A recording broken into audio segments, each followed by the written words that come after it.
Yeah.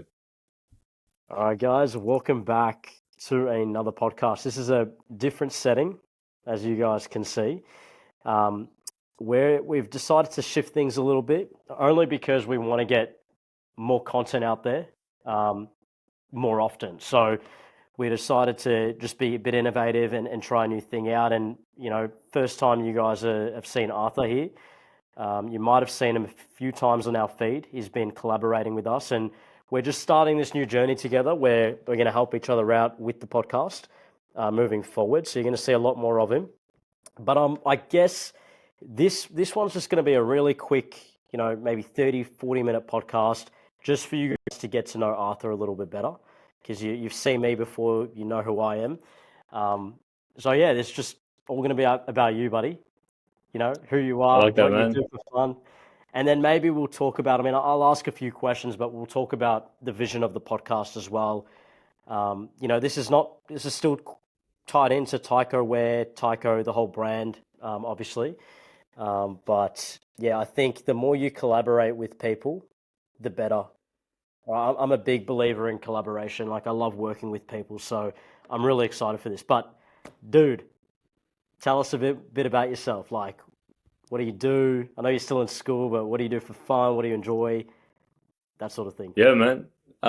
So about I was at my grandparents and I was talking to my cousin about it, Mm. and we're like, when did I start? And I was like, I actually didn't think about it, and it was I think a year and a half ago, and I started working doing media for a lot of basketball coaches, and that's how I met you. We can talk about that. At Yeah. a basketball tournament, I believe you're coaching bullying, and yeah, so working, and it just kind of escalated a lot pretty quickly, and it was good to look back and realize like where I'd came from Mm. over the last year and a half. But yeah, so that's how I met you. We can talk about that more. Yeah, we'll But definitely do yeah, that. I play basketball myself as well. Got the team here. But Nice, man. yeah, that's it. Yeah, so what do you, we definitely will talk about how we met because, yeah, interesting story. But what are you passionate about? Because obviously, I mean, people are going to get to know this as we go along because we're going to be touching on topics like the power of the mind, personal development, positive mental attitude, that sort of thing, which we're both on the same page. We're on a very similar wavelength in terms of that stuff. But I mean, what are you passionate about? Where do you see yourself in the next 5, 10 years? Man, it's all about self-improvement for me. Like it's a new journey. I found myself in it probably only over the last year. But and I think it comes from basketball. I think we've touched on that before, like how the mindset of basketball or sport in general like pushes you to become better. Yeah. But I think that's where it came from. But yeah, self-improvement, just getting better every day. Yeah, nice. So, all right, where did we meet? So it was, I can't remember which tournament it was. It was one at the start of the year, maybe the Australian Day tournament, or it was other, or maybe Nunawading. Yeah, Because the Australian Elfin Dandy. Days, yeah, I think the Australian Day tournament is the Danny one, isn't it? Yeah, I think so. Yeah. Mate, yeah, it was. I know it was around summertime, so it must have been that one. I don't think it was Nunawading, but yeah, you were just like taking photos, and I just approached you. I'm like, what are you doing? I think I was like, take a few shots of our girls, but you're like, oh, I charge. I'm like, fair enough. But you were like hustling. You're hustling away, and I was curious as to if you were there with a team or if you're just there just promoting yourself. I don't know. So that's how we got in touch, and then I'm glad that we did stay in touch because I don't know how we circled back to each other at all. Do you even? I think he shot me a text and I went from there. Like about a year later, it was crazy. Which is yeah, how crazy is that, bro? That's Mm. that's wild. Yeah, I didn't. I'm trying to remember. Was that?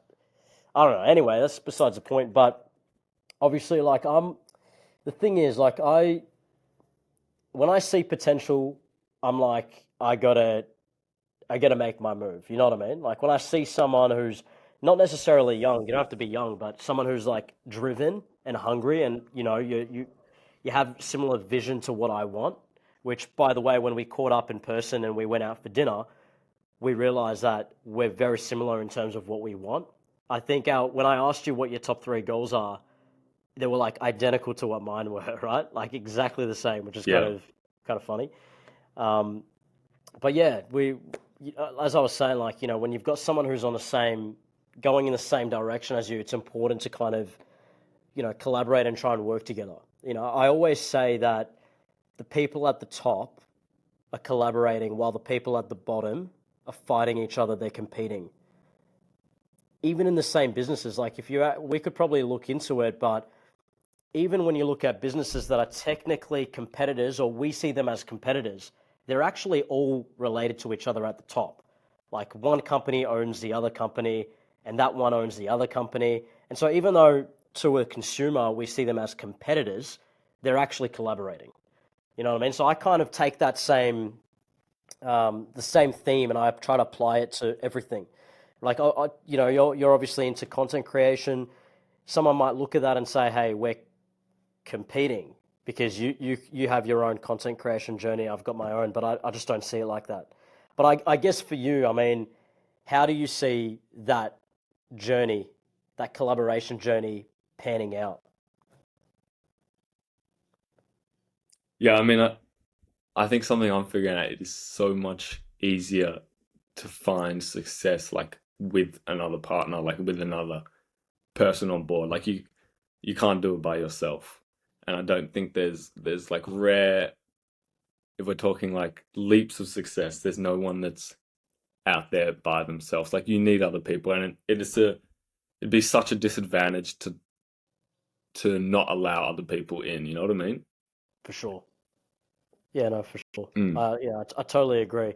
Another thing as well, this is completely different topic, but believe it or not, we've actually been trying to set this up for maybe like 2 weeks now, 3 weeks, and we had issues with um, the video, like you know, what to record on. And Arthur was like, and this is something I love about you as well. I was kind of like, look, let's just do it. We'll start. I've got my MacBook that can just record me through the camera of the MacBook, and you were like, no, no, no, I want to do everything at 110%.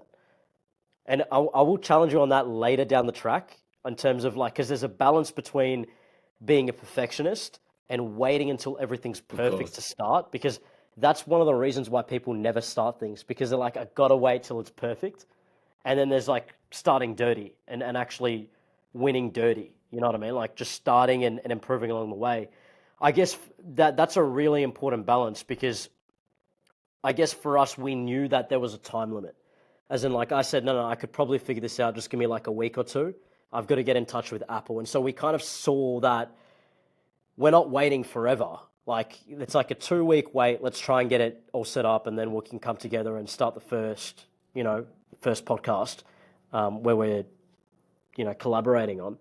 But what's your opinion on that balance between waiting for everything to be perfect, but then just starting even when things aren't perfect?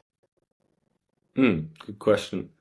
Maybe I'm a hypocrite because what came to mind is there's a few friends who want to start a personal brand similar to what I'm doing. There was one wanting to get into like the like personal growth and like building a brand niche and like how to videos and that sort of stuff.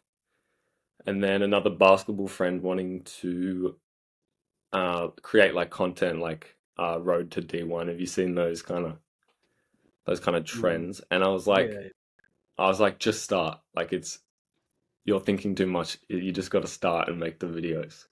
So definitely, yeah, perfectionism can get in the way. It definitely can get in the way, and I've seen it. But it's important to just give it a go and get going, get started. yeah, for sure. Yeah, I agree. I think that's why I touched on before as well. Like, there's a big difference between. I mean, like I said, we kind of had a solution in mind. It's not like we're putting it off and saying, no, no, we got to wait for everything to be perfect with no end time, no time limit. As in, we knew what the issue was, and I'm like, I'll fix it. Give me a week or two. I just have to get in touch with Apple. As soon as we fix this, we can go. And look, down the track, obviously things are going to improve. Like this is not the most brilliant podcast setting. You know what I mean? Like, I wouldn't really call this perfect. Like, yeah, awesome. We've got the mics and we've got a good camera and you've got, a good setup as well. I wouldn't necessarily call it perfect. So we are starting to an extent without it being amazing. But yeah, we did want to do things right to a certain extent. I guess for you, I mean, you're quite young. You're obviously grinding out, still in school, which is great. What is something for you? I mean, if you could accomplish one thing throughout this podcast, throughout this journey, or learn something or develop a skill, what would that be? Like, what is your not ultimate goal, but what is something you want to be able to learn through this process? The podcast, for me, is a challenge of communication, and I just did an oral sack for English, Mm, and it was a speech, and it kind of it woke me up. It was like speaking is an art, and it's something I really like. I really want to improve at. mm. Over time, it's going to take time, obviously, but yeah, it's so powerful. And I looked up. I've been telling people that there's a chart, and it says 7% of communication is words. Only 7%. So like there's a whole other world that people don't even think about, which is like the tone and the articulation and all that. So that's definitely one thing I want to improve on over the podcast. Yeah. I was actually hoping you would say that. I was hoping you'd say that. Very similar for me as well. I don't think that you ever master communication. I think there are always ways that you can better yourself. Like I'm big on wanting to be the most articulate person I can be. Because when you can be articulate, and we should do a whole podcast on this actually, there is a lot of power in articulation, in your ability to control your emotions in a debate or in a conversation that may get heated or in maybe a fight with your missus or whatever, to your ability to control your emotions and to be able to articulate what you want without necessarily hurting someone else is a power like that's a what's it called? Like it's a superpower. Mm. Superpower. That's the word. Like it's real. Like it's actually a big thing, especially in today's world where a lot of people don't really put a lot of emphasis on it. Um, for a lot of reasons. I mean, there's so many reasons why, but yeah, I think that's definitely something I want to work on as well. And you're right. I mean, communication is one thing. Words is one thing, but your body language, how you articulate, your pronunciation, which I struggle with a lot, filler words, which I still struggle with, but I'm getting better at. Do you know what I mean by like filler words? Yeah, the ums and the ahs. Arms, Yeah. arms, ahs. Mine is like I just said it, 100%. I always say that. So, and this is something that people don't realize, but when I go back and I edit these podcasts, it's actually a learning curve for me because I can sit there and critique myself. And now you can too. You can critique yourself and me and see, well, how many times did I say this phrase in an hour podcast? And I can actually correct myself and become better. So this is something I'm glad that you said that because it's something that podcasting can definitely help with, and it'd be cool to see us in like a year from now to see how far we've actually got in terms of our ability to communicate with each other. And Mm, of listening's a course. big one as well, believe it or not. Yeah, I was gonna say that. I was gonna say that. That would be my second one. But like being able to listen is huge. But something you touched on, you never perfect communication. But I don't think with anything you can become like a master of it. There's always a next level, For sure. and people become comfortable when they say I've done enough when they aren't aware Facts. of so like the extra leagues they can get to. Yes. I'm Yeah. so happy you said that. Yeah, expand on that, bro, because that we could do a whole podcast on that as well. That's so true. Mm. Yeah, I just see a lot of people become really comfortable with where they're at. And it's not necessarily a bad thing, but they're holding themselves back almost. Mm. Yeah, and it's I don't know. For me, if I was in their shoes, it would be frustrating. But yeah. I think I do actually want to touch on this.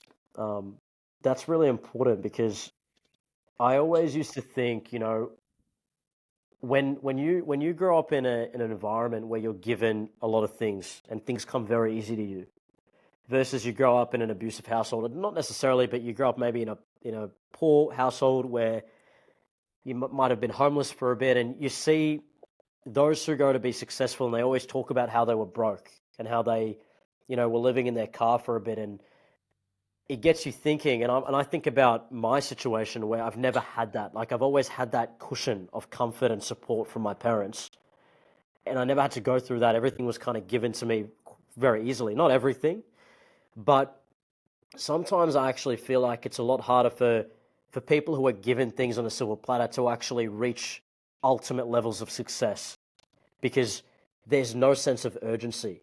When you're comfortable, why is there a drive for you to actually achieve anything else? You know what I Mm. mean? And And when it, and you're it when takes you're it. give, Yeah, you go. sorry, you go. Yeah. No, you go, bro. I was gonna say when you're given it all, you feel like you're already there, and I guess it's the fundamentals. Like if you're grown up and everything's already there, everything's already given to you, you won't like grow up with that mindset of like I got to work for what I want. Exactly, exactly. And it kind of it gets me thinking because I mean the guys and the girls who grow up with nothing, they have nothing to lose. There's nothing to fall back on, so they take risk because they know that it can't get worse than what it is. Like I'm already living in my car. I'm already homeless. I'm already this, and it doesn't have to be that bad, but that mindset is like that. What drives them? It's like, well, what do I have to lose, bro? Like if I go take this risk and lose what I have left, I mean, I only had this much left. It's nothing. I'm already homeless. I'm already at the bottom. It's a lot easier to climb from the bottom than to be at a checkpoint and climb because you know that if you were to fail, you're going to fail to that back to that checkpoint where you're very comfortable. Mm. And so that doesn't drive you. Well, like for me, if I'm very comfortable and I've got, a home and money and I've got a secure job, it's a lot easier for me to be comfortable where I'm at rather than push myself to want more. Luckily, I have a burning desire within me to want more. I don't just want comfort. I want like ultimate financial freedom, which my parents don't have. You know what I mean? Like I don't want a job. I want to be able to have passive income and invest and all this kind of stuff, which my parents don't have. So luckily, there was something within me that pushed me to want more, even though I had comfort. But comfort is the worst. Back to what you were saying, like it's one of the worst drugs. And you're right, like when you think that you're there, it's one of the worst things. It's very toxic. It can become very toxic because you then stop wanting to learn from other people. Mm. I remember you dropped me off after we had that dinner, Mm, and we talked about how so many people don't listen to other people because of certain things or certain views, but you're losing so much by not opening yourself to like new ideas. Even like everyone is going to have something different to say, but if you're like no, this person's wrong, I'm not going to listen to them. It's such a disadvantage. Such a exactly. disadvantage. I agree. And I mean, like you're a lot younger than me. I still look at you and I'm like, I could learn a lot from you. And it's a mindset thing though, like two parts to it. One is the ego. How big is your ego? And look, I have a big ego, but I know when to tame it. I don't think it's a bad thing to necessarily be confident, but maybe that's not an ego. Maybe that's just confidence. But I know for a fact that I love to learn, and that's a mindset. You have to be open to learning from people who might be younger than you, better off than you, not better off than you. You can learn something from everybody. And as soon as you Mm. shut that off in your head, where you don't want to be a constant learner, well, you're just going to go backwards. I think I really like that. I really like that. I think life gives you so many opportunities to learn, but if you're not open to actually like improving or learning, you're missing out. Like it's so fun. You can take any opportunity to improve or learn or like think like critically about something, or like you can go back and say, oh, I could have done this different, or they did that, I really like that. um but without that, it's a missed opportunity for sure. Yeah, I agree. It's actually something that I do, and I try to be intentional about it. But like what you just said, everything I do, I will reflect on, and I will critique myself. Now, it's important that a third party is you're receiving critical feedback from a third party because you can't just be in your own echo chamber. But whenever I do something, like maybe I go and have an interaction with a random, I will actually reflect on that and be like, hey, was that appropriate? Most times it is. Could I have said something a little bit better? Did I make them feel uncomfortable?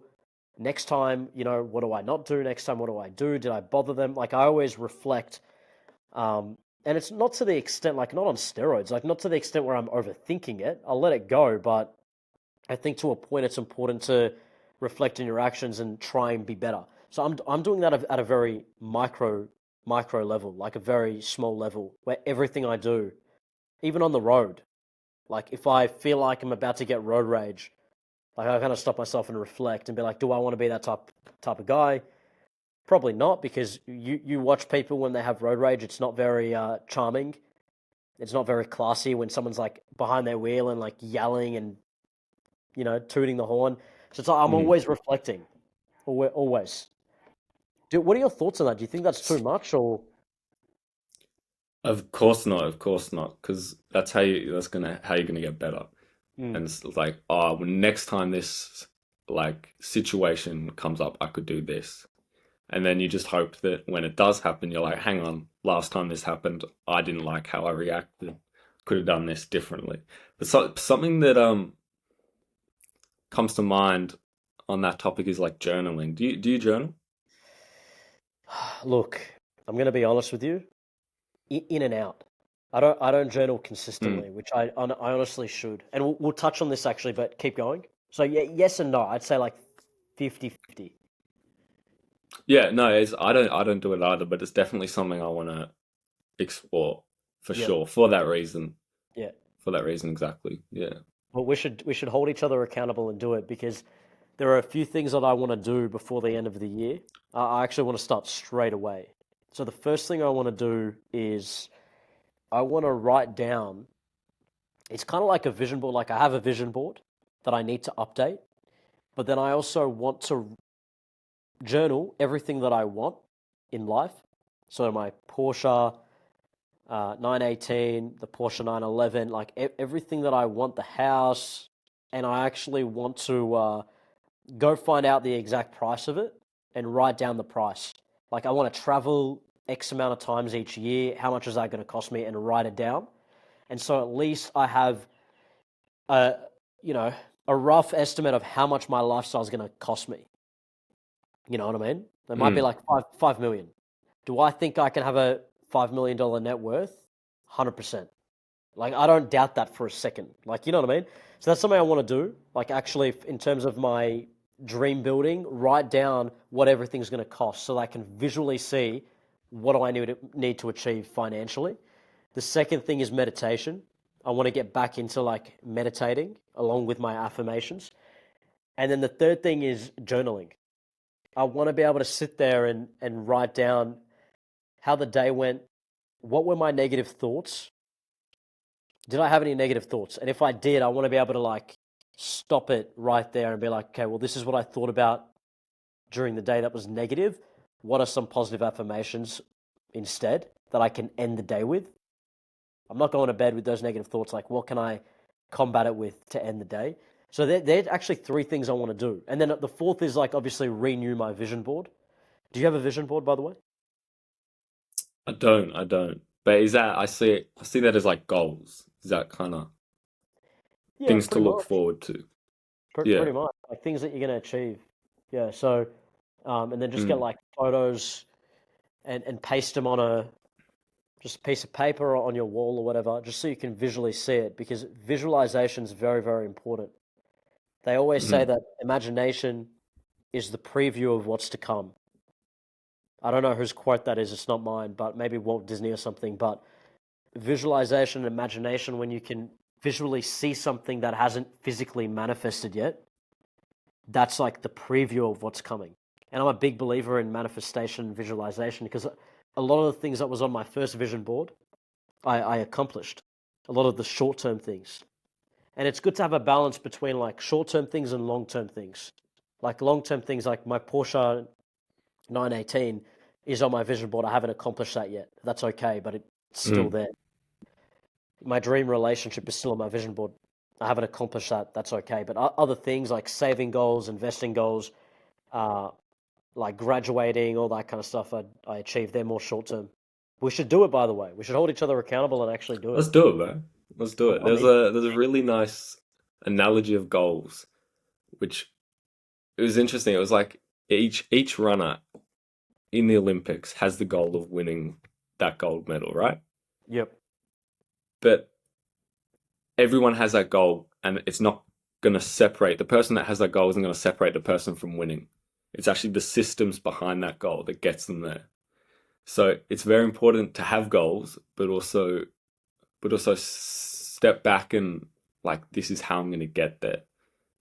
And that's it's from the book Atomic Habits, True. and it's the systems behind each goal, like the training ethic, the work ethic behind each sprinter, which is actually going to get them to that finish line first, rather than just the goal of coming first. Yeah, for sure. For sure. Have you read that book? Like, it's a good book, that one. I'm reading it at the moment. It's Yeah. good. It's a good book, really good book. We'll talk more about it once you finish reading it. But yeah, it all talks about like the system. Like you will fall to the level. I'm not quoting this exactly, but basically, whatever system you have in place, you'll fall to that. Yep. Right. So that the habits, yeah, everyday habits. Like if you're, pardon me, if you're waking up every morning and you're like scrolling Instagram, you're like, what? You're not setting yourself up for success. You know, that's a system that you have in place. Like it's habits that form that system. You know, whereas if you've got a certain system where your time management is, you know, wake up and you gym and then you meditate and then at the end of the night, you know, you read for 15 minutes. Like that's a system that's eventually going to get you good results, you know? Mhm. So yeah, for sure. Yeah, that idea of waking up and scrolling, like it's the first impression of your day, which is going to set the whole rest of your day on a bad path. And something I found, I have cold showers every morning, and that's to do something challenging. First thing when I wake up, and that's setting the rest of the day. Like, hang on, I did this already. Why don't I do this? Why don't I do this? I've done so well already. But if you just lie in bed for 30 minutes scrolling on TikTok, it's like you're not fulfilled at the start of the day. That is it's very true. And if people want to test it, go test it and see. Because I went through, you know, I like okay, perfect example of this is recently. So my normal routine is I'll get up at like 5:30, I'll gym before work, and then yeah, cold shower. I've already started the day very strong. Started physical exercise and then doing something mentally. I don't cold shower because it feels good. Like it's a mental challenge. Like to hop in a freezing cold shower, especially in Melbourne when Mm, it's like back in winter, it's very difficult mentally. And it hurts, but I don't do it for just because, like, yeah, there are health benefits, but I do it because, as you said, you're starting the day with a win. You're winning, right? But anyway, so mm, I usually do like have good habits. My habits can get way better though in the morning, right? Because I want to be able to wake up a bit earlier and not snooze the alarm. And instead of snoozing it 3 times and then getting up to gym, I want to be able to wake up, meditate, and then go to gym. Like I'm still winning the day, but it could get better. You know what I mean? Anyways, my point is, recently when I've been very sick this week, um, I haven't been able to gym. Like first time like I went to gym today, still not feeling 100%, but I'm like, no, I'm sick of this. I need to just be in the gym room, just at home, right? But the last Mm, week where I haven't been able to gym, I've just been waking up and because I feel so sick, not getting out of bed and I've just been scrolling. That is the most, I understand why people genuinely in our generation have mental health issues. Really. And I'm not talking about like your mental health issues in a, where you genuinely have mental health issues and you need external help for depression, anxiety. There are serious topics and serious issues that should be dealt with professionally. I just mean like your general 15, 16, 17, 18 year old plus who are waking up and they just, or 80% of their time, they're just scrolling social media. And it makes sense why they're so depressed or why they have anxiety or why they can't, book their own appointments. That activity of waking up and scrolling, number one, as you mentioned, it sets you up for failure for the entire day because that's what I've experienced in the last week. Like I get up after 30 minutes of scrolling and I'm like, yeah, fair enough, I'm sick, but still I don't feel like doing anything. I feel lazy. I don't want to do anything. You know what I mean? So if you mm. think about that on a mass scale of like why we're where we are in society, if you think about it, like 80% of people are waking up consuming very negative content or useless content and then going about their day. It's not very healthy. You know what I mean? Of course, of course. Oh, what was I gonna say? It's like it's the reason behind what you're doing that like motivates people, and like you need like a purpose, and a Yeah, lot of you can't find that on TikTok. You can't. for sure. Mm, If anything, it's the opposite. Like, because you're right. I mean, and I talked about this with Callum, and we'll do a three-way with Callum as well because he's great. We talked about purpose, and purpose is very important. If you don't have purpose, you're uh, you very easily self-destruct, very easily. So, TikTok or Instagram, when you're scrolling, you're right. There's no purpose there, but it's worse because you're watching other people fulfill their purpose most of the time. And so that can actually mm. create this like real deep uh, depression, sadness, like you're not good enough, you're a loser, because you're watching other people go out and do all this content. Like if I'm sitting there scrolling every day and I'm not working on my own goals, and I come across your page, which is amazing, and I'm watching you hustle and you create videos and you're doing what I want to do, but I'm too lazy to actually do it, dude. Like I'm watching you fulfill your purpose and I'm not fulfilling mine, and I'm like, dude, I'm a loser. You know what I mean? And that can create a sense of anxiety, depression, that sort of Mm. thing. You know what I mean? Something I'm definitely like aware of. Like this content on my page can motivate people.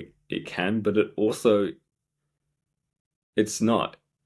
Most content on social media isn't real. It isn't an accurate representation of my life, and it's fake. It's like everything is like it's the short snippets of highlights in the gym or something like that. So Mm. it can be taken both ways for sure, for sure. So true. That's so true. Perception is everything. And look, I don't. We'll kind of wrap it up because I wanted this one to just be an intro, but I want a whole podcast on perception because that's something that I don't necessarily struggle with, but it's something that's I've been thinking about recently. Where there are so many different ways out there that where people perceive me in different lenses. Like I try my best to be a good person. I do, and I can say that with confidence because I'm someone who tries to be honest and a man of integrity, etc. But I know out there are people who see me in different ways because of whatever reason. You know what I mean? And it's interesting. Oh, it's so interesting, man. Like perception's a really interesting topic. I know a few people have like struggle with it, but it's like there you can be perceived in so many different ways by so many different people. Like I could go to a friend group, not a friend group, but I could go to a certain person and get them to describe me, and they might describe me in a completely different way to people who actually know me and actually know my heart. You know what I mean? And it's the experiences they've seen you around and seen you in, and that can flip everything. For sure. Isn't that crazy, but that you could be like a different version in like 100 different versions? I mean, I think to everybody you know thinks of you like differently, Mm, and it's impossible to know exactly what it's like, which is scary. Like you for have sure. this idea in your head, like, oh, people see me as this, but you never actually know, and it's interesting. It's crazy. That's so true. I'm gonna look into it. We'll do a whole podcast on perception because I want to kind of do a bit of research and study perception and study how do you combat like how do you become okay with the fact that not everyone is going to see you for what you truly are? How do you come to terms with that? Because it's tough. It's tough when you're every day you're trying to be a good person and you know someone out there perceives you in a completely different way because of an interaction that just didn't go well. I don't know. How do you deal with that internally? Or how do you actually know that you're not like being a narcissist? You know what I mean? Like, what if, like, I know Mm, this is not true because I'm surrounded by a good group of people who are very honest with me. Like, I have mentors who, if I'm being rude or if I'm being disrespectful, they'll pull me up on it. Or if I am being a narcissist, they will pull me up on it. I know that I have that. You know what I mean? Like, a mm, lot of people don't have that, but I know I have mentors who uh, guide me through that process. But then again, like I'm just playing devil's advocate. Like, what if I'm being a narcissist? I think that everyone perceives me, and I think that I'm a good person, but I hurt people without me knowing. mm. You know what I mean? Like, it's so. I think perception's so interesting. We'll do a whole podcast on it, but I want to actually do a bit of reading into it first.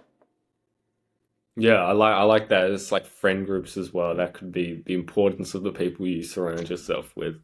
That could be a whole other podcast in itself. Yeah, so association's big. Who you associate with is Mm. big, so big. People don't like. They I, say I the wish. five people you spend the most time with are who you become. Yeah, easily, Mm. And I can easily. I can see it. Like I could For I could sure. give you names right now of people I spent time with, and like I can name traits that I've probably got over years from them.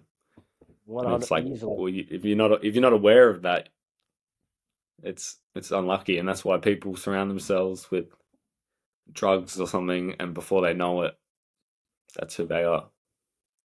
Easily. And it's like people don't realize it Mm, how look, it works both ways, but and I've talked about it in another podcast, it's a very interesting analogy.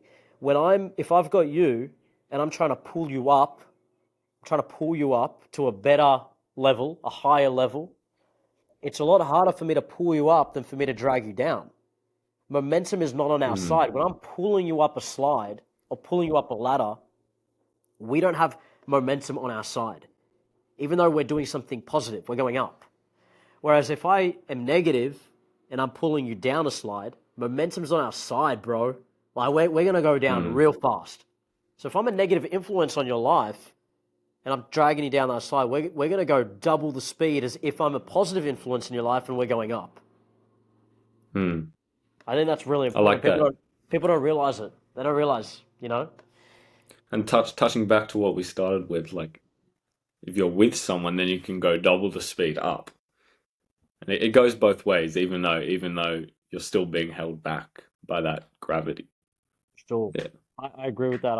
I talked about it in the last podcast as well. It's so interesting. I would like repeating same things, but like I mentioned the last podcast in terms of like if you're on your own journey, and I've never heard this anywhere by the way, so I can actually say that I made this up. But anyway, I've never heard it. If you've heard it somewhere, let me know. But if you're on your own Uh, journey, you're almost like the Titanic, where before you know it, if you just don't want to collaborate, if you just want to do your own thing, like cool, you're a lone wolf, whatever. But before you know it, you're gonna be fogged up, and you're gonna hit the iceberg, and you're gonna sink. Whereas if you're in a group or if you're with someone or with a couple of people, you're on a jet ski.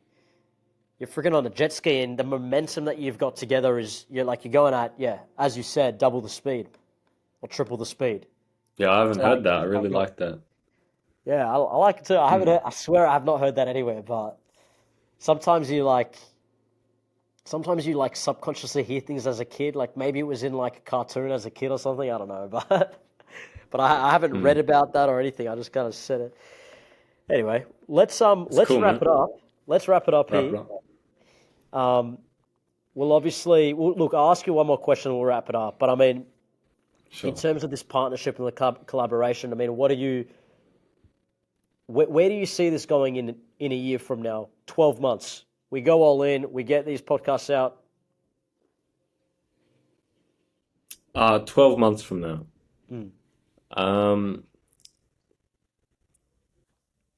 I see a lot of hard work, a lot of grind, under the Tycho brand, and growing that, just scaling, and just I can already see it, the brotherhood that we'll create, the good friendships, the good connections, and just the growth for sure. nice. Love it. I agree. All right, guys, we're going to end it there. Stay tuned for the next one. And yeah, I'm excited for this journey as well, bro. For sure. Thank you for having me. All good. All right.